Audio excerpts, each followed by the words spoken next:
So you're reading an article online when you get an instant message with a link to a funny photo, which of course you have to share. And now you're reading your Facebook news wall, which sends you to a video of a panda bear attacking a kid. And now you're reading Wikipedia to learn everything you can about the violent behavior of panda bears. And this is what 3 minutes on the internet can be like.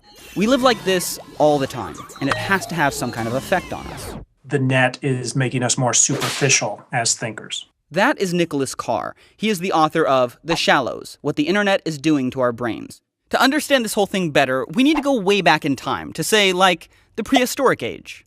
You wanted to know everything going on around you, because the more you knew about your surroundings, the less likely you were to get attacked by a predator. And there's even evidence that our brains release some dopamine, pleasure-producing neurotransmitter chemical, to reward us for seeking out and finding new information. So getting distracted felt good and helped us stay alive. But the problem is that nowadays, predators aren't much of an issue, but we still have the same brains. And also, there's the internet, which is...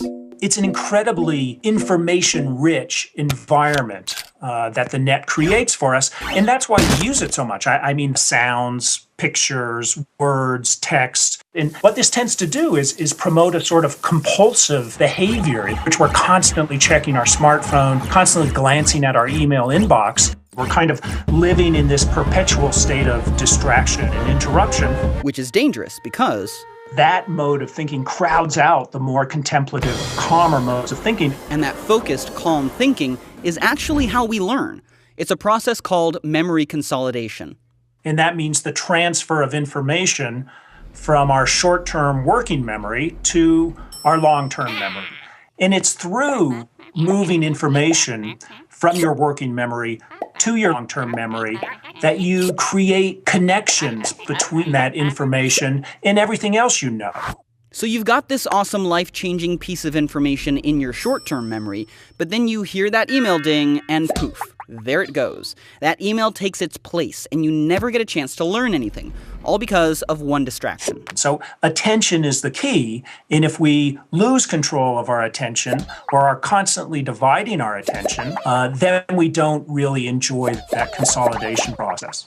But I can hear it now. Someone out there is saying, what does learning matter if all the information in the world is just a Google search away? Well... that is kind of shortchanging our intellects. If that's the way you're using your mind, just kind of searching very quickly and finding information and then forgetting it very quickly, you're never building knowledge. You're kind of thinking like a computer. Which means that our very humanity is at stake. And it would be a shame if we all got assimilated because, well, humanity is pretty neat. I really believe that if you look at the great monuments of culture, they come from people who are able to pay attention, who control their mind. That's what allows us to think in the highest terms, and think conceptually, think critically, think in some very creative ways. And it's this kind of thinking that's at risk, being eroded one cute cat video at a time.